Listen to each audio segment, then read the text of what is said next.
En tant que politique, je continue à penser que cette constitution est dangereuse pour le pays. D'ailleurs, tout le monde parle de 5e République, mais on n'est pas dans une 5e République et je vais expliquer pourquoi. La République, c'est un régime politique dans lequel le pouvoir politique appartient au peuple, qui le confère à des élus selon les modalités qu'ils ont fixées conformes au droit, ou même à l'histoire. Comment on passe d'une république à une autre? Il faut 4 critères en général. Un critère historique, un événement de crise qui manifeste une rupture, donc la volonté de passer d'un régime à un autre, ou d'un système à un autre. Un acte juridique fondateur, une constitution ou une charte. Dans notre cas, c'est la constitution, mais pendant la transition, c'était la charte. Cette constitution, ou ce texte fondateur, doit consacrer une organisation juridique. Bien. Le 3e critère, c'est la solennité. Il faut qu'il y ait un événement à l'occasion duquel les autorités en place proclament l'avènement ou l'instauration du nouveau régime ou du nouveau système.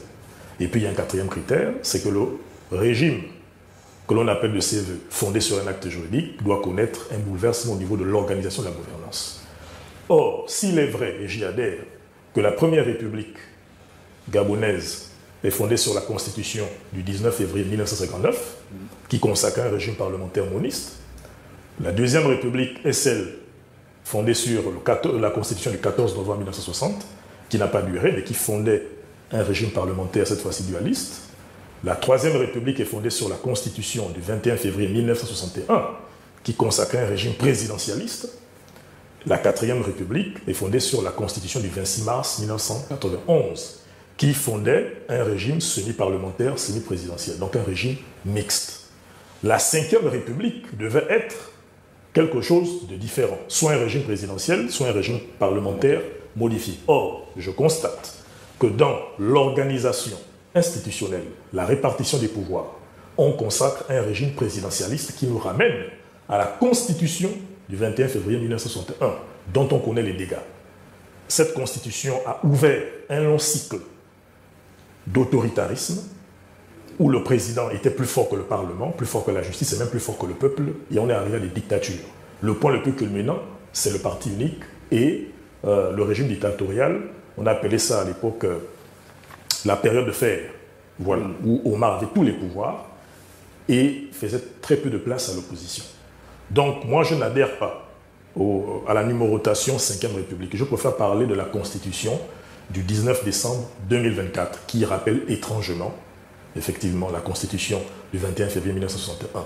Donc cette Constitution-là, elle est dangereuse, et les institutions, telles qu'elles sont plutôt organisées, posent problème, parce qu'on voit la suprématie et l'hégémonie du président. Et tout ce qui s'ensuit est conforme à l'autocratie que contient cette Constitution. Et donc, même s'il y a un nouveau gouvernement, je ne peux pas adhérer à une organisation institutionnelle qui pose problème au pays et dont on voit déjà les travers. Alors, pensez-vous que cette organisation telle que conçue aujourd'hui peut avoir une incidence majeure sur la gouvernance du pays à long terme? Bien sûr. Les juristes connaissent un peu ça, les historiens, les politologues. Lorsque nous étions dans les facultés de droit, en première année, on étudiait ce qu'on appelait les mécanismes de création de l'État. Il y avait l'approche historique, l'État est né d'un événement ou d'une succession d'événements, et il y avait l'approche sociologique et juridique, l'institutionnalisation du pouvoir. L'idée était toujours de dissocier le pouvoir de la personne. Quand le pouvoir et la personne sont confondus, on parle d'individualisation du pouvoir, ou du pouvoir politique individualisé, voire même personnifié. Il fallait impersonnaliser le pouvoir. Et vous connaissez l'adage, les personnes s'en vont, les institutions demeurent. L'incidence est simple, elle est claire, elle est évidente. C'est un pouvoir personnalisé, un État personnalisé, centré sur le président, reposant sur le président. C'est la volonté du président qui prime sur la volonté de la société et même sur la volonté de l'État. Parce que l'État représente les Gabonais que nous sommes, puisque l'État est défini comme une personne morale représentant une collectivité de personnes physiques. Mais l'organisation institutionnelle et politique actuelle fait en sorte que c'est le président qui est l'alpha et l'oméga. Ce contre quoi moi je m'oppose. Je dis qu'il faut revenir à une organisation où le président peut être fort, mais le Parlement doit être fort, la justice doit être forte et le peuple doit être souverain. C'est ça la démocratie. La démocratie, c'est l'exact opposé de l'autocratie. Nous sommes dans une autocratie où le président prime sur le pays. Sa volonté prime sur celle du peuple. Or, la démocratie, c'est que c'est la volonté du peuple qui prime sur celle du président. Et tous ceux qui adhèrent, en réalité, sont en train d'organiser et de pratiquer la soumission juridique et politique du peuple au président. Ce qui, pour moi, est inacceptable. Alors, à y regarder de plus près, en parlant de la composition du gouvernement d'ailleurs, il semble que le président Oligui Nguema a fait le choix d'une sorte de continuité tout en douceur, hein, alors qu'il s'était présenté comme le libérateur du système Bongo-PDG. Quel regard portez-vous sur cet aspect? Avec le coup d'État du 30 août 2023, on l'a présenté comme le libérateur du Gabon, le libérateur du peuple. En réalité, il est devenu le confiscateur de la souveraineté du peuple.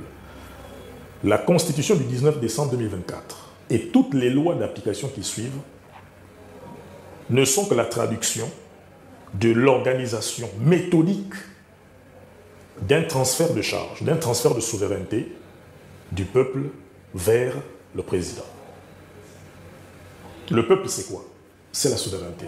La souveraineté est exercée directement par l'élection et le référendum, et indirectement par les institutions. Quand on analyse ce que prévoit la Constitution actuelle, vous prenez l'article 41, relatif aux conditions d'éligibilité. Combien de Gabonais ont été écartés de la course à la présidentielle? On ne peut pas être candidat si on a moins de 35 ans. Je rappelle que le peuple gabonais constitue en majorité des populations de 18 à 30 ans, voire 35 ans. Quand on écarte de la course à la présidence de la République une grande partie, sinon la majeure partie du peuple, est-ce que c'est respecter sa souveraineté? Quand on écarte tous ceux qui sont au-delà de 70 ans, qui représentent aussi une bonne partie du peuple, est-ce qu'on respecte la souveraineté? Pour respecter la souveraineté du peuple, il faut respecter sa diversité. Il faudrait que la loi fasse l'éloge de la diversité. Mais quand la loi constitutionnelle, et même la loi au sens législatif, font l'éloge du sectarisme, est-ce que c'est l'expression de la souveraineté? La souveraineté est tout sauf sectaire. La souveraineté est plurielle. Quand vous prenez les institutions qui permettent à la souveraineté du peuple de s'exercer indirectement, donc président de la République, Parlement ou justice dans le cas du Gabon, et que le président peut dissoudre l'Assemblée nationale, mais que l'Assemblée nationale ne peut pas révoquer le président, est-ce qu'on est dans l'expression de la souveraineté? Parce que la souveraineté aussi, c'est de vouloir la séparation des pouvoirs distincts, équilibrés, qui se contrôlent. Mais quand on organise l'hégémonie du président sur le Parlement et sur la justice, puisqu'il a la totalité du pouvoir exécutif, il a l'initiative des lois, donc il concurrence le Parlement dans l'exercice du pouvoir législatif, il est le président du Conseil supérieur de la magistrature, donc il exerce le pouvoir judiciaire, on lui donne tous les pouvoirs. À partir de ce moment, est-ce qu'il est bon pour le pays, avec l'expérience de Léomba et des Bongo, de retomber dans le présidentialisme? Parce que le présidentialisme et l'autoritarisme, l'autocratie, il n'y a qu'un pas. C'est généralement l'organisation du basculement de la démocratie vers la dictature. C'est pour cela que les incidences dont vous parliez sont claires et on les voit. Le gouvernement, c'est le gouvernement du président. C'est lui qui les nomme et le gouvernement n'est responsable que devant le président. C'est donc le gouvernement du président. Est-ce qu'il est bon qu'on soit dans un gouvernement du président, avec un parlement du président et une justice du président? Si le gouvernement qui est le prolongement du président est le gouvernement du président, ça peut se comprendre. Parce que le président a la totalité, la plénitude du pouvoir exécutif. Mais quand le parlement devient le parlement du président, la justice devient la justice du président, vous voyez bien que ça pose problème. Et je suppose qu'on va aborder l'actualité aussi judiciaire, qui là est une démonstration du présidentialisme qui commence à poser problème, qui avait déjà posé problème, qui pose problème. Quand je dis commence, c'est par rapport à tous ceux qu'on appelle les élungués dans notre République, qui sont toujours tels des nénuphars, en train d'admirer celui qui est au pouvoir, comme s'il était dans une relation amoureuse qui est à son pic, mais qui commence quand même à réaliser ou à observer que toutes les belles promesses qui ont été faites ne sont pas forcément traduites. Et les alertes que nous lancions étaient parfaitement pertinentes. Alors, au-delà de sa composition, cette nouvelle équipe devra faire face à de nombreux défis, notamment sur le plan politique, économique et social. D'ailleurs, le président a, lors du Conseil des ministres du 8 mai dernier, décliné une feuille de route ambitieuse axée sur des thématiques telles que la gouvernance rationalisée, l'éthique renforcée et la rigueur dans les nominations. Un commentaire peut-être sur cette vision? Bien. En commençant cette émission, dans mes premières réponses, je parle du paradoxe. Le paradoxe d'Oligui Nguema, c'est qu'il a l'art de faire ce qu'il ne dit pas. ou ce qu'il a annoncé. Vous vous rappelez que pendant la campagne pour l'élection du président de la République, il y avait l'émission Un candidat, un projet. À cette occasion, il était interrogé par vos confrères. Et il a dit, je n'ai pas de projet, je n'ai qu'un bilan. Bon, si vous me posez la question de savoir quelles doivent être les priorités d'un tel gouvernement, mais c'est difficile de répondre, parce que lui-même n'a pas de projet. Ensuite, on parle d'une feuille de route. Bon, ce n'est pas tout ce qu'on appelle une feuille de route. En tout cas, il a annoncé des actions qu'il souhaite mener. Moi, je constate qu'il parle de la rigueur. Où est la rigueur dans les nominations? Est-ce que vous connaissez la procédure de nomination? On sait que c'est le président qui nomme. Sur quels critères? On ne sait rien. Si vous prenez un pays qui sert de modèle, les États-Unis, on sait que quand le président américain nomme les membres de son cabinet, ils doivent avoir une certaine probité, ils doivent payer leurs impôts, ils ne doivent pas avoir maille à partir avec la justice. Ensuite, son projet de nomination est soumis à l'approbation du Congrès, qui vérifie ces éléments. Donc au Gabon, qui peut dire que les nominations sont rigoureuses? Il n'y en a personne. Vous avez encore parlé de quel autre aspect? De l'éthique renforcée. L'éthique renforcée. Bien. Quand nous étions dans le fond du non-objectif au projet de constitution, ensuite dans le front des citoyens pour la transparence électorale, et maintenant que je suis dans Nouvelle Europe, on a toujours défendu une loi de moralisation de la vie publique, qui comprendrait, entre autres, l'élément que j'ai déjà énoncé sur les conditions de nomination de tous ceux qui accèdent aux fonctions institutionnelles et les grandes fonctions administratives, mais aussi sur d'autres critères. L'éthique, c'est déjà la rigueur de l'État. On a un gouvernement de près de 34 membres. Le précédent gouvernement n'était pas très loin. Quand on connaît le niveau d'endettement du Gabon, le FMI a publié les chiffres, on est à peu de 80% du PIB, point pays en voie de développement. Est-ce que c'est être rigoureux d'avoir un gouvernement pléthorique? Pourquoi ne pas avoir un gouvernement qui varie de 15 à 18 ministres, par exemple? Parce que l'éthique, c'est l'éthique de gouvernance. Bon, est-ce que la pléthore est une éthique de gouvernance? Réduire les dépenses au moment où notre dette est très élevée serait une éthique. Réduire le nombre des membres du gouvernement au moment où nous avons une telle dette et nous avons des besoins sociaux serait faire preuve d'éthique. Donc l'éthique n'est pas au sommet. Le premier qui doit l'incarner ne l'incarne pas, il incarne au contraire le désordre, la gabegie, le manque d'éthique, le manque de rigueur. Donc c'est ce que je vous disais, c'est le paradoxe. Il fait souvent ce qu'il n'annonce pas. Et ce qu'il annonce, il ne le fait pas. Il annonce l'éthique, il fait la non-éthique. Il annonce la rigueur, il fait le désordre. Il a annoncé la réduction de la dette, on voit bien que la dette a augmenté. Il a annoncé un dialogue inclusif, ça a été un dialogue exclusif. Une élection participative, il a exclu de nombreux Gabonais. Donc, je suis désolé, l'expérience de la transition, et d'ailleurs on est toujours dans la transition pour ceux qui ne comprennent pas, mais les premiers pas d'une partie de ce qu'ils appellent la 5e République ne sont que le prolongement de ce qui a déjà existé. Donc, on a vu qu'il n'y avait pas de rigueur, il n'y avait pas d'éthique pendant les premiers jours de la transition. Et on voit que les premiers pas de la 5e République est tout sauf éthique. Ou du moins, sont tout sauf éthiques. Alors, en tant qu'observateur de la vie politique depuis plusieurs années, quelles sont selon vous les grandes priorités pour revenir en fait sur les priorités, par exemple, sur le plan social? Je crois que s'il y a des priorités, bon là je donne à la fois un sentiment personnel, mais quand je compare avec ce que je vois mes compatriotes vivre et ce qu'ils disent, la première priorité, c'est l'éducation. Nous avons une jeunesse de plus en plus mal formée et qui décroche beaucoup. Il y a beaucoup de jeunes qui vont à l'école et qui quittent le circuit scolaire. Il faut lutter contre ça. Ça passe par un développement d'infrastructures, une politique d'éducation, en tout cas une politique éducative, inclusive et efficace. On peut aller dans le détail, mais voilà la première priorité. Pourquoi? Parce que c'est à travers l'éducation. Éduquer, c'est former et élever. Ça vous permet d'avoir des valeurs, d'avoir des compétences. Et il faut aussi une adéquation entre la formation et l'emploi. Il y a beaucoup de jeunes qui sont diplômés, qui sortent de nos universités, de nos grandes écoles, mais qui chôment. La durée du chômage au Gabon est très élevée. La plupart des Gabonais que vous rencontrez, ils sont au minimum durant 5 ou 6 ans au chômage, ce qui est trop. La deuxième priorité, c'est la santé. Quand vous regardez l'état de nos hôpitaux, les hôpitaux sont devenus un mouroir, alors que les hôpitaux doivent être des lieux de vie. C'est vrai qu'on peut mourir à l'hôpital, mais je veux dire par là que l'hôpital doit améliorer la santé.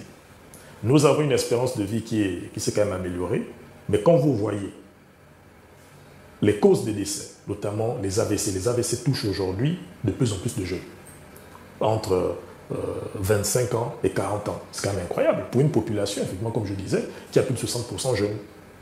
Bien. Donc là, il y a un pan aussi qu'il faut pouvoir sécuriser parce qu'il y a aussi le phénomène du décès des femmes à cause de l'accouchement, problème de traitement. Je crois qu'il y a aussi la question de l'eau et de l'électricité. C'est tellement répandu que je n'ai même pas besoin de m'étendre là-dessus. Il faut régler ce problème-là. Je crois qu'il y a aussi la question de la sécurité. Le Gabon est un pays là où on est de moins en moins en sécurité. Les gens se font braquer dans les taxis, à l'entrée de leur maison, à l'entrée d'un boulot. Les gens sont même tués à domicile. C'est triste. Le gouvernement ne fait absolument rien. On a un ministre de l'Intérieur, je n'ai pas vu un plan de sécurité.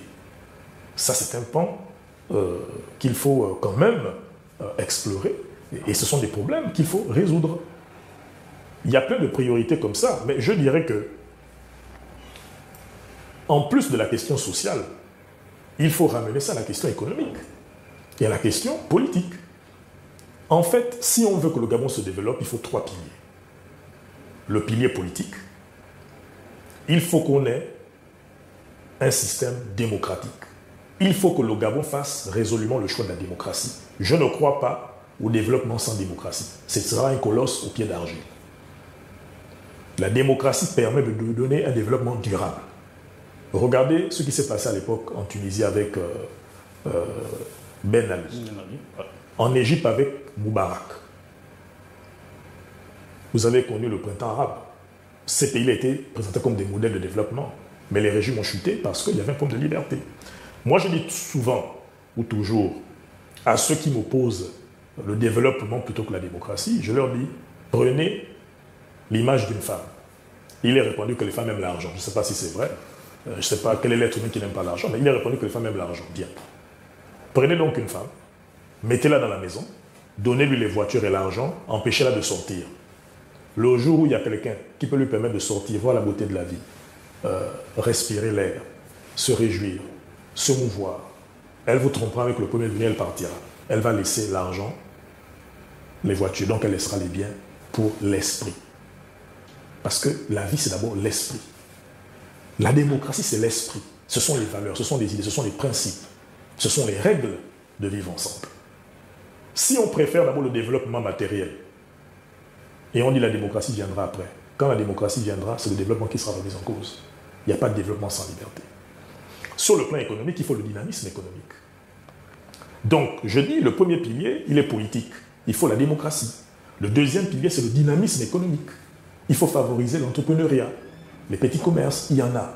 Mais regardez comment les petits commerçants sont asphyxiés d'impôts. Moi, je suis un socialiste de tendance social-démocrate. Je suis un réformiste. Donc, je suis pour l'économie de marché, régulée, mais qui permet la redistribution sociale, la justice sociale. C'est pour ça que le troisième pilier, c'est la justice sociale. Quand il y a le dynamisme économique, il y a de quoi redistribuer. Il y a de quoi financer le développement. Donc, sur le plan politique, démocratie. Sur le plan économique, dynamisme entrepreneurial. Sur le plan social, justice sociale. Voilà les 3 piliers pour que le Gabon se développe. C'est à ce prix-là que l'on va maintenir l'unité du pays, consolider une véritable nation et développer le Gabon. C'est comme ça que le Gabon sera puissant. En dehors de ça, tous les discours que j'entends ne sont que des incantations et des illusions que l'on vend, tels des marchands d'illusions. Alors, depuis sa nomination au poste de ministre de l'économie, des finances et des participations, Henri-Claude Ohima a pris certaines mesures visant à imposer une certaine orthodoxie financière au sein de son département ministériel, par exemple avec le gel des missions à l'étranger et des stages, et plus récemment encore la suspension du paiement des baux administratifs. Quel commentaire faites-vous par exemple de ces premières mesures économiques? Deux observations. La première observation, c'est qu'Henri-Claude Lima, c'est un grand entrepreneur. BGFI, c'est la référence des banques et des institutions financières dans la sous-région. En cela, c'est un exemple, c'est un modèle. Mais Henri-Claude Lima, ce n'est pas n'importe qui, c'est aussi l'argentier du système Bongo. La présence de M. Henri-Claude Lima au sein du gouvernement, c'est la preuve que le système continue. Et qu'il est là pour veiller aux intérêts de la famille Bongo. Il y a un élément que vous n'avez pas dit, c'est qu'il y a eu à un moment donné un problème avec lui. Vous savez que la Constitution fixe le régime des incompatibilités. Vous ne pouvez pas être ministre de l'économie et être encore entrepreneur. Donc il y avait une incompatibilité, ça a traîné. On aurait dû éviter cela. Mais on a laissé traîner parce qu'il fallait lui arrondir les angles, il fallait lui permettre de faire ce qu'il voulait, de préparer sa succession au sein de son entreprise. Bon, ça montre encore là que ça n'a pas beaucoup changé. Donc la première observation que je fais, c'est ça, c'est que Henri-Claude Lima, sa présence, c'est un marqueur de la continuité du système Bongo-PDG. La deuxième observation, c'est que les mesures qu'il prend pourraient paraître rationnelles, elles sont rationnelles, mais elles sont aussi le marqueur d'autre chose, et qu'il faut bien que les Gabonais comprennent. Quand on a endetté autant le pays, je rappelle que quand Oligui prend le pouvoir à l'issue du coup d'État, la dette du Gabon est autour de entre 50 et 55% du PIB. Il n'y a pas longtemps, le FMI a publié les chiffres que le gouvernement a maladroitement contestés. On est autour de 80%, 79% et quelques. Quand vous avez un tel niveau d'endettement, mais qu'est-ce qui va se passer? C'est l'austérité. Il faut réduire les dépenses d'État et il faut augmenter les impôts. Donc ce n'est que le commencement austéritaire. C'est ça que les Gabonais doivent comprendre. Donc ça va se ressentir au niveau des salaires. Il n'y aura plus beaucoup d'augmentation de salaire. Ça va se ressentir au niveau du recrutement, au niveau de la fonction publique. Ça va se ressentir au niveau des droits de douane. Parce que la fiscalité gabonaise est essentiellement douanière. Et ça va se ressentir au niveau des prix. Et on le ressent déjà même. Les prix augmentent. Le prix du transport, le prix du logement, le prix de la santé, le prix de l'éducation. Donc, on voit que la transition ou les autorités de transition n'ont pas été prévoyantes. Elles ont eu une gestion peu orthodoxe, donc hétérodoxe. Et là, le retour de l'orthodoxie n'est que la manifestation d'un gaspillage qui a été fait. Et ça, ce sont les Gabonais qui vont malheureusement le payer. Alors, question d'actualité maintenant. Dans un communiqué rendu public le vendredi 16 mai 2025, la présidence de la République d'Angola annonçait l'arrivée à Luanda de la famille Bongo avec à sa tête l'ancien président Ali Bongo Ondimba. Une exfiltration passée sous silence par les autorités gabonaises. De prime abord, quel a été votre sentiment à l'annonce de cette nouvelle? Là encore, c'est un paradoxe. Le premier, c'est que Oligui lui-même s'était exprimé dans les médias, et notamment les médias internationaux, en disant que Ali Bongo était libre de tous ses mouvements. La preuve, il était même allé aux zoos regarder les oiseaux chanter. Bon, je ne sais pas si j'abuse, mais c'était un peu ça l'idée. Et le même Oligui Nguema et le même gouvernement laissent circuler dans la presse le terme exfiltration. L'exfiltration, c'est généralement dans des opérations de sauvetage. Vous demandez aux policiers, aux militaires, c'est dans les opérations de sauvetage qu'on exfiltre quelqu'un. C'est quelqu'un qui était peut-être caché, qui a été pris en rapt, qui a été pris en otage, et il faut l'exfiltrer, il faut le faire sortir de là où il était retenu pour le ramener à la liberté, ou pour le transférer vers son pays. Est-ce que c'est le cas d'Ali Bongo? Est-ce qu'Ali Bongo était pris en otage? Si c'est le cas, qu'ils assument qu'ils ont pris Ali Bongo en otage. Pourquoi on parle d'exfiltration? Donc je suis étonné par le terme exfiltration. Pour quelqu'un qui était libre de ses mouvements, on devrait plutôt parler d'un départ ou d'une arrivée en Angola. Mais parler d'exfiltration, c'est qu'il a été pris en otage. Voyez-vous bien. L'autre paradoxe, c'est que moi je me suis connecté, parce qu'on a appris ça au niveau des réseaux sociaux, je me suis connecté vers les 3h, 4h du matin, et c'est là que je vois, puisque je suis abonné aux pages officielles de plusieurs gouvernements africains, moi j'ai vu vers 3 ou 4 heures du matin l'information. Pourquoi une affaire qui concerne un Gabonais, notamment l'ancien président, ce n'est pas le gouvernement gabonais qui communique, le peuple gabonais est informé par les autorités angolaises. Ça montre une opacité dans la gestion de la chose. Peut-être que ça conforte l'idée de la prise en otage d'Ali Bongo et sa famille. Bien. Je voudrais aller plus loin. On parle aussi de l'exil d'Ali Bongo et son épouse ainsi que son fils. Le terme exil, il est précis. L'exil, c'est une décision administrative ou de justice qui vous éloigne de votre territoire d'origine pour vous envoyer ailleurs avec l'interdiction de revenir dans votre pays. Est-ce qu'on peut me sortir la décision de justice ou la décision administrative qui a envoyé Ali Bongo, son épouse et leur fils en exil? Pourquoi on laisse circuler de telles choses? Voyez-vous, je vais même encore plus loin.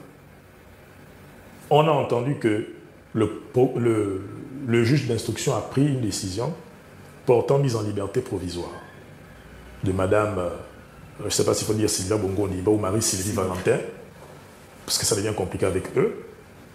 Je rappelle que dans le droit judiciaire gabonais, quand vous lisez le code de procédure pénale, la mise en liberté provisoire est une ordonnance qui est prise par le juge d'instruction. Et la mise en liberté provisoire est une exception à la mise en détention préventive. La mise en détention préventive, on vous met dans un lieu de dépôt pour les nécessités de l'enquête, pour vous empêcher de commettre une infraction immédiate, de contribuer à la commission d'une infraction immédiate ou de vous échapper. Est-ce qu'on peut me sortir l'ordonnance du juge d'instruction qui a mis en détention préventive madame Bongo et son fils? Donc, on a tout simplement entendu le procureur de la République parler et à la suite, le procureur général. On n'a jamais présenté aux Gabonais les ordonnances de mise en détention préventive et de mise en liberté provisoire. Il n'y en a pas. À défaut de ces ordonnances, on estime que c'est une gestion purement politique.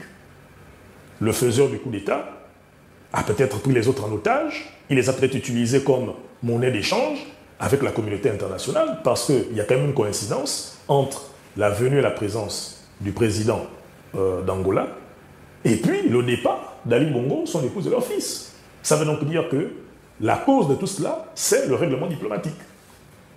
Et ce règlement diplomatique, comme vous le savez, quand on est dans le règlement diplomatique, on est dans l'opacité. Ce n'est qu'après qu'on communique. Ce qui garantit l'efficacité de la diplomatie, c'est la relative opacité, la confidentialité. Donc quand on rentre dans la diplomatie en sortant du judiciaire qui nécessite opportunément la transparence, c'est qu'on ne veut pas que tout le monde sache ce qui s'est réellement passé. Donc voilà un peu le sentiment que j'ai. C'est une gestion purement politique et pas vraiment judiciaire parce que ça n'obéit pas à la rigueur judiciaire pour reprendre l'expression de départ. Alors, nous allons rester sur la sortie du procureur général près la cour d'appel de Libreville, qui a tenu, lors d'un point de presse, à apporter quelques éclaircissements sur la procédure impliquant Sylvia Bongo et Nourdine Bongo.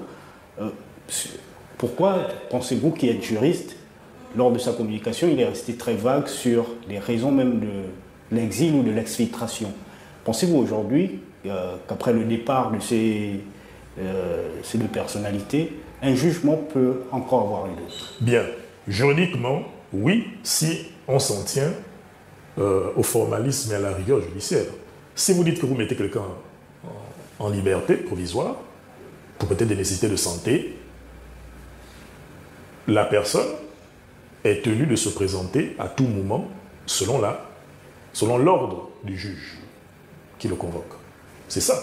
Donc, logiquement, s'ils ont été mis en liberté provisoire, Madame Bongo et Bongo fils, qui sont à l'étranger, devraient normalement se pointer devant le juge s'ils sont convoqués. C'est ça la logique juridique. Sauf qu'il faut malheureusement pas s'arrêter au droit, il faut regarder la réalité. Et pourquoi ce flou autour des motivations? Mais parce que ça recoupe ce que je disais, le flou au niveau du formalisme. Il faut qu'on nous démontre l'ordonnance, il faut qu'on nous produise cette ordonnance de mise en détention provisoire, plutôt détention préventive de Madame Bongo et de Bongo fils. Ensuite, qu'on nous produise la mise en liberté provisoire de ces deux personnalités. Parce qu'à travers l'ordonnance, vous pouvez bien lire les motivations déjà de ces deux décisions. La mise en liberté provisoire trouverait aux yeux du public des justifications. Parce que c'est quand même dans l'acte de mise en liberté qu'on trouve les motivations. Vous êtes mis en liberté provisoire parce que. Pour parler simple. Or, les Gabonais ne savent pas. Donc, le flou dans cette affaire dénote d'une absence de rigueur judiciaire. C'est parce qu'on n'a pas suivi la procédure judiciaire telle qu'elle est prévue par nos textes qu'ils ne peuvent pas entrer dans cette affaire-là. Ils ne pourront pas vous opposer la confidentialité de l'instruction. Mais non, ce n'est pas pertinent ici. Non, il y a un traitement, une gestion politique de cette affaire en lieu et place d'un traitement judiciaire. C'est ça qui explique la difficulté et la gêne des autorités actuelles. En fait, je crois qu'ils mentent tout simplement sur ce qui s'est passé. Parce que quand on est clair, on n'a pas de problème à justifier. C'est quand on n'est pas clair qu'on a des problèmes à justifier. C'est aussi simple que ça. Alors, autre actualité et non des moindres, le 9 mai 2025, la Cour internationale de justice rendait un arrêt dans le contentieux frontalier opposant le Gabon et la Guinée équatoriale. Un arrêt plus ou moins défavorable pour le Gabon car il perd par exemple sa souveraineté sur l'île Mbagné. Vous qui êtes juriste de formation, quel commentaire faites-vous premièrement de cet arrêt? Bon, pour parler simplement à nos compatriotes, parce que quand on rentre dans les subtilités juridiques, tout le monde ne comprend pas forcément. Le Gabon et la Guinée équatoriale, depuis plusieurs décennies, ont un différend sur la propriété sur l'île Mbagné et ses dépendances, donc Cocotier et Konga. Les deux pays ont également un différend sur la délimitation de leurs frontières. Après moult négociations sur le plan diplomatique, le 15 novembre 2016, donc à l'époque du président Ali Bongo Ondimba et du président Théodore Bazogo Biangema, ils ont conclu un accord de règlement de conflit. Ils ont dit on quitte le domaine diplomatique pour aller dans le domaine juridictionnel. Donc, ils ont saisi la Cour internationale de justice, et ça a été rappelé le 5 mars 2021 par la Guinée équatoriale, pour trancher leur conflit. Ça veut donc dire qu'ils se sont entendus sur le fait que la décision de la Cour internationale de justice, la CIJ, allait s'imposer aux deux parties. Bien. Le Gabon dit, pour faire simple, je suis le propriétaire de Mbagné, de Cocotier, de Konga. La preuve, j'ai la convention de Bata signée le 12 septembre 1974 qui le prouve. La Guinée équatoriale dit la convention que vous invoquez n'est pas valable. D'abord, on ne connaît pas l'original et ça n'a jamais été ratifié, donc ce n'est pas contraignant. En revanche, moi j'ai la convention de Paris du 25 juin 1900 qui délimitait les frontières internationales, mais qui délimitait surtout les possessions de la France par rapport à ses colonies et les possessions de l'Espagne par rapport à ses colonies. La Guinée était un territoire qui faisait partie des possessions de l'Espagne. Une fois que nous sommes devenus indépendants en 1968, nous avons eu le titre de succession. L'Espagne nous a tout simplement transféré toutes les frontières qu'elle possédait. Et vous, quand vous êtes devenu indépendant le 17 août 1960, la France vous a aussi transféré les possessions qu'elle avait. Et dans les possessions que vous aviez, il n'y a pas Mbagné, il n'y a pas Cocotier, il n'y a pas Konga. Mais dans les possessions que l'Espagne nous a transférées, il y avait Mbagné, Cocotier et Konga. Et on demande à la Cour de dire le droit en votre faveur. Quand la Cour analyse le sujet, la Cour se rend effectivement compte que la Convention de Bata, même si elle est valable, mais ce n'est qu'un accord qui porte sur l'organisation des discussions. Ce n'est pas un accord qui fixe les choses, c'est-à-dire qui dit, bon, ça c'est pour le Gabon, ça c'est pour la Guinée équatoriale. Donc on ne peut pas se servir de ça pour dire tel est propriétaire, tel ne l'est pas. Puisque la Cour relève quelque chose que tout le monde doit comprendre. Lorsqu'il y a des conflits sur les frontières, ça relève du droit international. Donc le droit des États, qui régit les rapports entre les États. Et ces rapports sont régis par des traités. Le traité, c'est un accord signé et ratifié, et donc qui est contraignant. Comme la Convention de Bata de 1974 ne remplit pas ces conditions, on l'écarte. On va regarder la Convention de 1900. Et la Convention de 1900 est claire.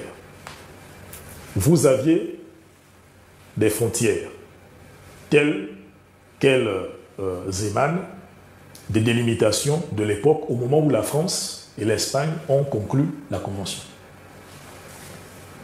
Et quand on regarde ces délimitations, Mbagné, Cocotier et Konga appartiennent à la Guinée équatoriale. Il y a d'autres espaces tels que Ebébéyi de Mongomo, dont une partie est du côté de la Guinée équatoriale, une autre partie du côté du Gabon. La Cour estime que, sur le fondement de la Convention du 27 juin 1900, Mbagné, Cocotier et Konga appartiennent à la Guinée équatoriale. Donc c'est une défaite cinglante pour le Gabon. Sur les autres délimitations qui ne sont pas très claires, vous pouvez discuter en vous fondant sur les frontières qui existaient en 1900 pour tenter de voir ce que vous pouvez vous départager. Donc ceux qui affirment que Ebébéien ou Ebébéine ou Mongomo reviendraient au Gabon, ils vont vite en besogne. Parce qu'il faut d'abord regarder la géographie, comment c'est tracé, mais aussi les subtilités juridiques. Donc, sur Mbagné, Konga et Cocotier, il n'y a plus de débat, c'est la Guinée équatoriale qui est souveraine, mais sur les Ebébéine et Mongomo, il y aura des discussions. Parce que tout n'est pas clair. Et on a renvoyé pour cela à la prise en compte de la Convention de 1900. Ce que je veux dire surtout, c'est deux choses. Premièrement, pendant plusieurs décennies, le Gabon a fait le choix de la diplomatie pour régler ce problème. Et à partir de 2016, on fait le choix d'aller devant le juge avec une telle faiblesse juridique. La deuxième observation, c'est que Oligui Nguema arrive, il est président de la transition et il relance le dossier. Est-ce que c'était urgent? Et je ferai une troisième observation, c'est que le procès a lieu au début de l'année 2025, si je ne me trompe pas.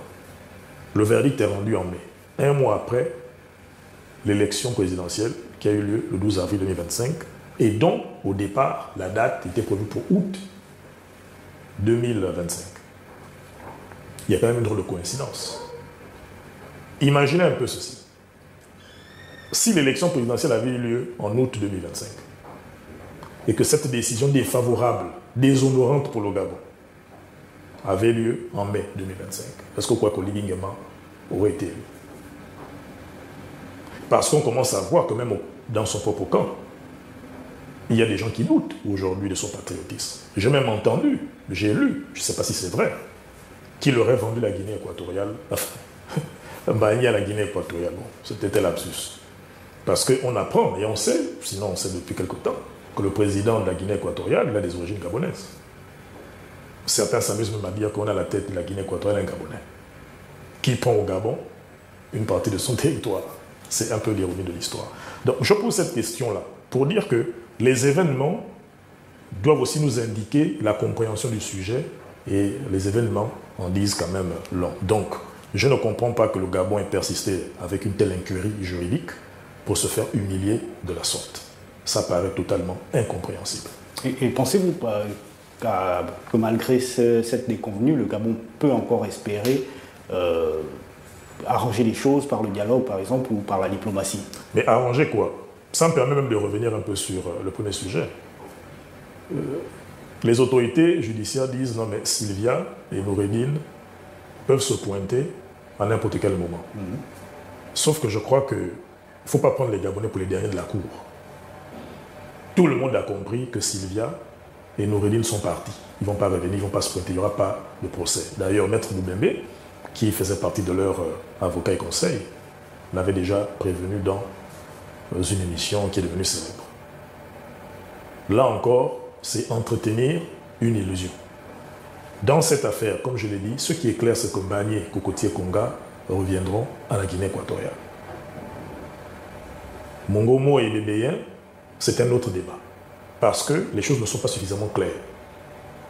Vous avez une partie qui est au Gabon, une autre partie qui est en Guinée équatoriale. Donc la discussion doit permettre de délimiter les portions qui reviennent au Gabon et qui reviennent à la Guinée équatoriale. Donc affirmer que Ebébéien et Mongomo sont clairement pour le Gabon relève d'une imprudence que je ne me risquerai pas d'avoir. Mais tout cela dit peut-être une chose. Le Gabon est faible. Et un pays est faible d'abord par sa puissance.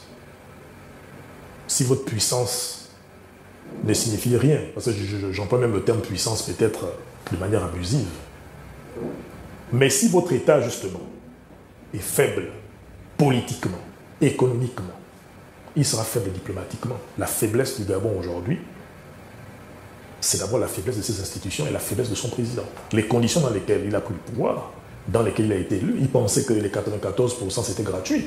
Mais voilà le coût des 94%. Il est faible diplomatiquement. Puisque c'est le président de l'Angola qui doit venir peser pour que Ali, Sylvia et Noureddine, soi-disant, je mets ça entre guillemets, puissent sortir. On n'est pas capable de régler ça. Il paraît même que s'il y avait des problèmes de santé, elle ne pouvait pas être traitée au Gabon. Et là encore, on a bien vu la diplomatie de la Guinée équatoriale, qui a donné une véritable leçon au Gabon, qui a préparé son dossier, qui a préparé son réseau. Quand vous regardez même à l'époque de la couverture de ce procès, on entendait plus parler de la Guinée équatoriale que du Gabon. Ça étonnait plus d'un. Et là, le Gabon a démontré sa faiblesse. La faiblesse diplomatique d'un État est toujours la faiblesse de ses institutions et la faiblesse notamment de son président, en tout cas dans le régime comme ça. Alors, sur le plan politique, on revient à l'actualité nationale. Les autorités ont entamé des discussions sur un certain nombre de réformes, notamment de la loi sur les partis politiques, en s'appuyant sur les recommandations du dialogue national inclusif. Pensez-vous que ces recommandations, telles que conçues lors du dialogue, peuvent permettre d'assainir véritablement le paysage politique? Je partirai encore de deux observations, voire même de deux contradictions. La première, Oligui Nguema aime chanter que c'est le dialogue. Je rappelle que le même dialogue, dans son rapport général, contenait des recommandations. Parmi ces recommandations, il y avait la suspension du PDG et la sanction d'inéligibilité de ses dirigeants. Oligui Nguema a organisé une communication totalement éhontée pour nous expliquer que c'est aux Gabonais de sanctionner les PDGistes. Et qu'est-ce qu'il a fait après? Il a mis les PDGistes partout, au gouvernement, au Parlement de la transition, dans les institutions de la transition. Il a même fait pire, il leur a donné les clés de sa campagne. Il a même à un moment donné marginalisé les bâtisseurs que lui-même il avait mis sur pied pour donner les clés au PDG. Donc, c'est bien de se référer au dialogue, mais il faut être cohérent. Ensuite, ce que je constate, c'est que il y a, dans notre classe politique, des gens qui acceptent un tel désordre. Les gens posent des questions. Pourquoi accepter ce qui a failli? Le présidentialisme dont je parlais il y a quelque temps a fait ses mauvaises preuves avec le président Léon Ba, avec Omar Bongo et avec Ali Bongo. Pourquoi recommencer avec un présidentialisme autoritaire de ce type-là? Et c'est la preuve que nous sommes dans un régime où c'est la volonté d'un seul individu qui prime sur tout le monde. En quoi ça va assainir le climat politique? En quoi ça va améliorer le jeu politique? Pour créer un parti politique, il faut avoir 18 000 adhérents au moins, répartis sur l'ensemble du territoire. Même le PDG n'a pas fait mieux. Au dialogue de 2023, ils avaient amené ça à 9 000, parce que c'était jamais à 6 000 avant. Les gens crient au scandale. Là, il veut parler de 18 000. S'il avait réellement la volonté d'assainir le jeu politique, est-ce qu'il reprendrait des propositions qui sont dans la droite ligne de la philosophie du PDG, c'est-à-dire le parti unique? Pour maintenir son parti, il faudra avoir 5 parlementaires et 30 élus locaux. Raisonnons même par l'absurde. Si on applique la première règle, 18 000 adhérents, le collège électoral c'est 900 000. Vous faites 900 000 divisé par 18 000, on tourne autour de 50 partis. On en a une centaine. On aura réduit de moitié, mais il en restera quand même 50. Est-ce que c'est satisfaisant pour lui? On prend l'autre critère. Si les partis existants doivent avoir 5 parlementaires et 30 élus locaux, et que tous les partis ont 5 parlementaires, mais vous n'aurez pas de parti majoritaire. Personne n'aura la majorité à l'Assemblée. Or, il faut quand même se dégager une majorité pour gouverner. Donc, on sera toujours obligé de faire les alliances. Est-ce que vous voyez? Donc, j'ai parfois même le sentiment que lui-même, il ne sait pas ce qu'il propose. Il est tout simplement mu par la volonté hégémonique d'avoir tout. Mais il ne peut pas prendre à un moment donné le temps de réfléchir et de voir la contradiction, sinon l'absurdité de certaines choses qu'il propose. Ce que je veux dire, pour que ça soit clair, c'est que ce n'est pas au président de la République de décider du nombre de partis dans un pays. Notre République et le choix démocratique que nous avons fait, c'est celui du pluralisme. Moi, qu'il y ait 1 million, 2 millions de partis, 1 milliard de partis, ça ne pose pas de problème. Parce que je sais que ce sont les électeurs qui tranchent. En 2009, on avait près de 23 candidats. Et on sait qui a gagné. Parce que le peuple fait toujours le tri. Donc, c'est quoi cette volonté de tout cadenasser, de tout verrouiller pour soi? Et je préviens tous ceux qui acceptent cela. La première puissance du monde, les États-Unis, ont un président fort, mais il n'a pas tous les pouvoirs que le président gabonais a. Voilà un président qui veut avoir tous les pouvoirs et qui dirige un pays sous-développé. L'autre, il n'a pas tous les pouvoirs et il gère un pays développé. Il faut donc savoir ce que l'on veut et les choix que l'on fait. Alors, lors de son investiture le 3 mai dernier, le président de la République a annoncé le chronogramme des prochaines échéances, notamment les législatives, les locales et les sénatoriales. Pensez-vous que ces élections pourraient constituer une étape importante dans le renouvellement du personnel politique au Gabon? Je ferai encore 2 observations pour répondre à votre question. La première est qu'au Ligue a l'art de ne jamais respecter le calendrier qu'il annonce. Rappelez-vous, il vous avait dit élection présidentielle en août 2025, il l'a fait en avril. À l'époque, j'étais le porte-parole d'Ensemble pour fonder la République et nous avions déjà averti que Oligui avait l'intention de faire une élection présidentielle anticipée. Et il a fait une élection présidentielle anticipée.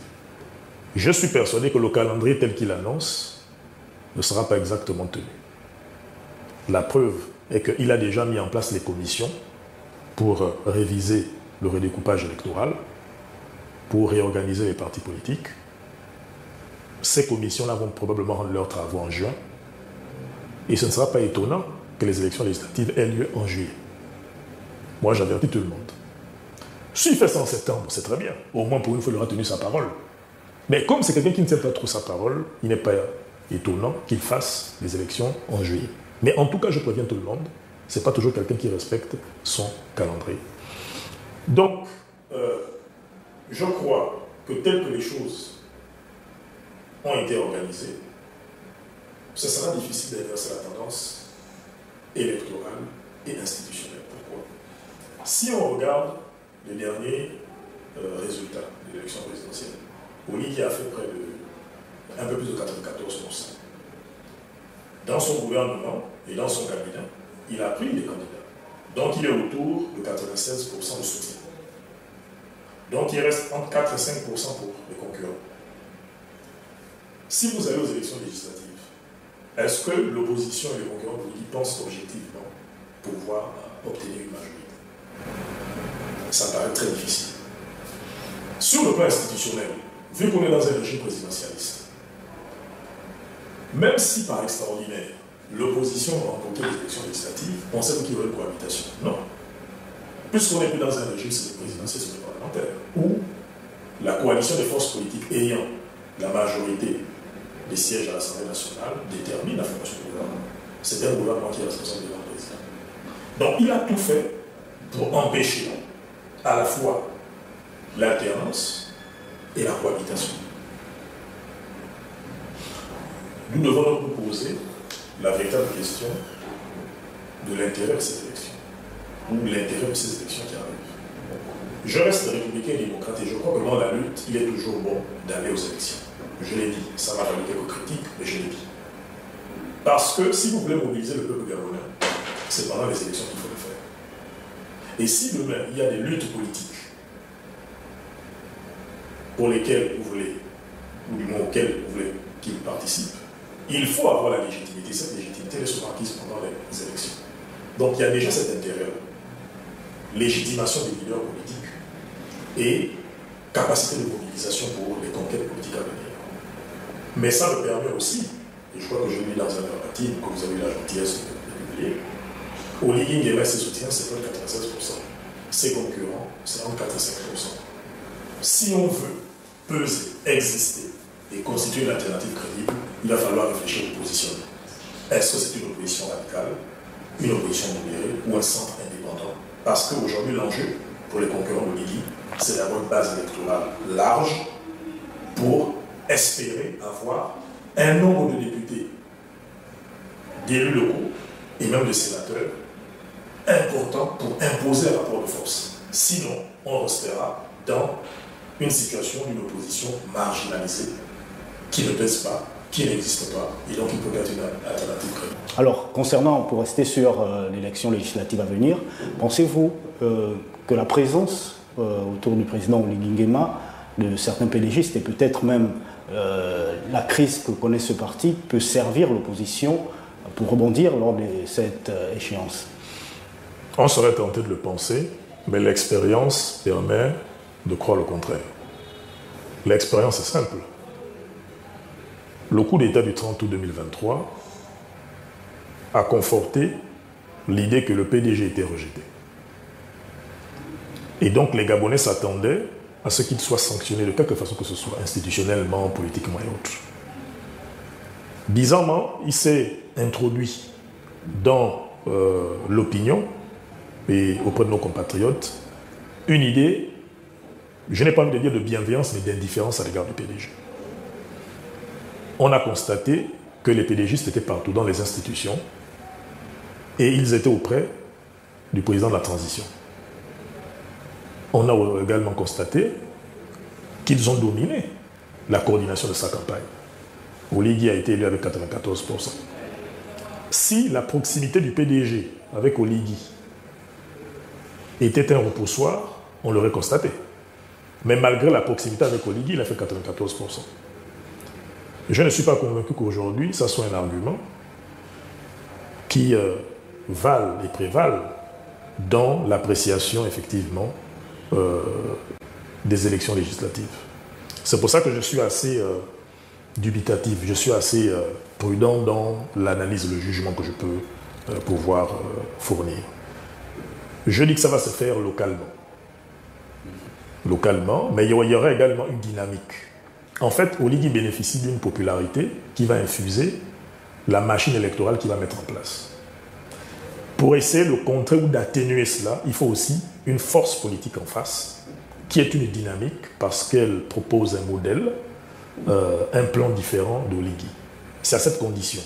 Mais se focaliser sur la soi-disant impopularité du PDG pour espérer obtenir des sièges me paraîtra difficile parce que quand les candidats PDGistes iront aux élections, ils n'iront pas qu'en tant que PDGistes. Ils iront en tant que soutien d'Oligui. Est-ce qu'Oligui lui-même a intérêt à ce que les PDGistes soient battus? Parce que quiconque de ses soutiens battus, ce sont des sièges en moins pour lui. Donc lui-même, il aura intérêt à ce que les PDGistes soient élus. Et comme c'est son image qui va être l'instrument principal de leur propagande, de leur stratégie électorale, beaucoup de PDGistes risquent encore d'échapper à la sanction. En réalité, Oligui a clairement fermé la porte à la sanction du PDG. Le premier qui aurait dû sanctionner le PDG, c'est Oligui. Mais nous savons tous qu'Oligui est un PDGiste. Il a tout fait pour maintenir le PDG. Il joue à la distance, mais en réalité, il fait tout pour que le PDG survive. Je ne crois pas un seul instant à toute la comédie des démissions. Les gens ne veulent démissionner que peut-être parce qu'ils ne se retrouvent plus dans ce parti et qu'on leur a proposé des prébendes d'ailleurs. Mais je ne vois pas Oligui Nguema organiser la fin du PDG. Il avait l'occasion de le faire, il a refusé de le faire. Il a utilisé le PDG pour se faire élire. Il aura encore l'intention d'utiliser le PDG pour avoir des sièges, une majorité à l'Assemblée nationale et au Sénat. Donc je crois qu'il faudra se fonder sur une autre logique pour pouvoir espérer se faire élire. Alors, nous arrivons presque au terme de notre entretien. Durant l'élection référendaire, puis la présidentielle, vous vous êtes affirmé comme un acteur intransigeant pour la défense de la démocratie. Comment envisagez-vous votre avenir politique? Et surtout, peut-on s'attendre à un Fred Oreilles-Zéhou-Moussok se jeter dans la bataille électorale lors des prochaines élections? Ça me rappelle quand on pose souvent la question de savoir si vous êtes candidat à la présidence de la République. Bon, vous avez vu que je me suis rasé. Donc ça veut dire que j'ai déjà pris ma décision, je la ferai connaître sous peu.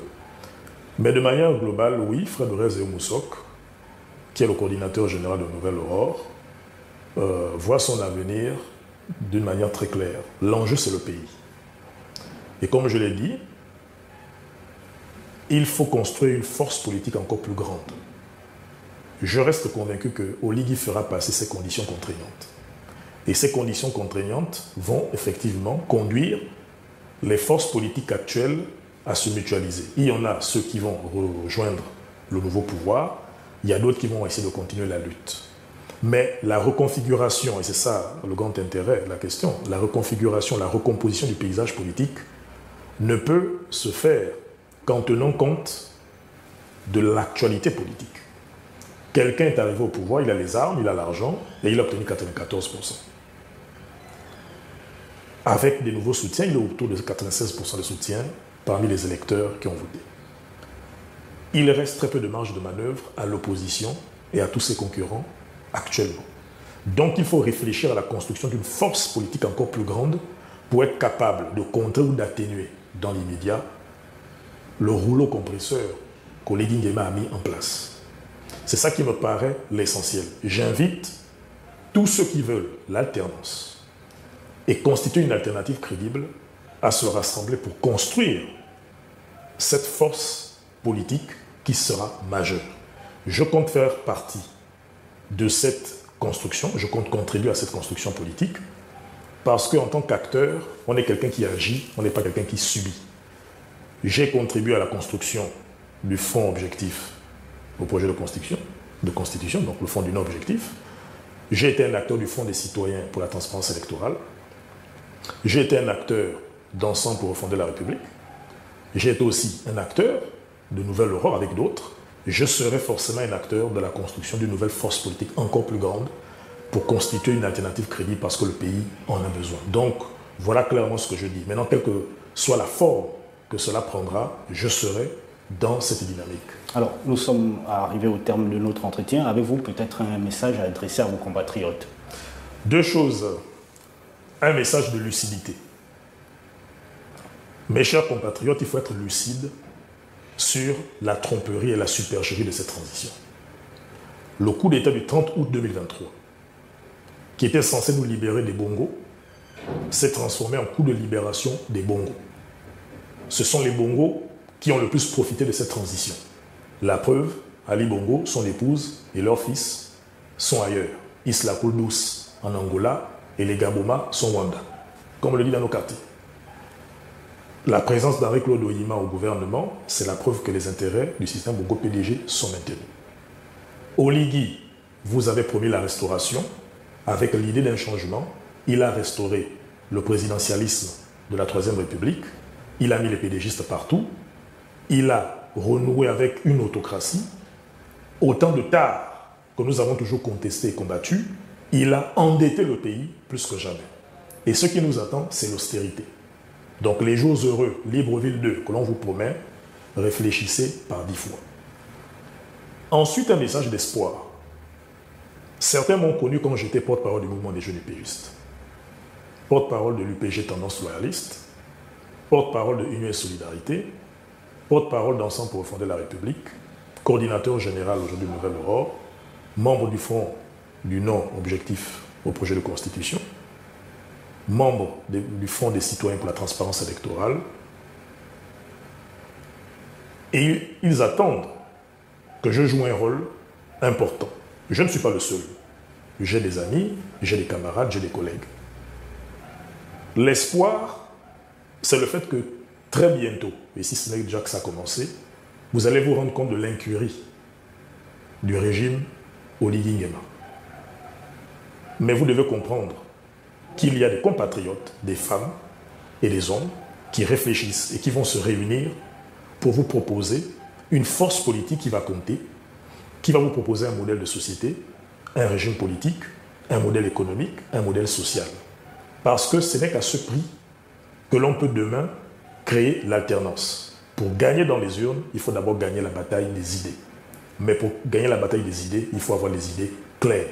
Et les idées claires se défendent avec un positionnement clair, intelligent, pertinent et efficace. Je m'engage à contribuer à la construction de cette force politique et j'appelle toutes celles et tous ceux qui souhaitent construire un pôle d'alternance à se réunir pour construire cette force politique qui comptera dans le pays et qui donnera au Gabon l'occasion de se renouveler.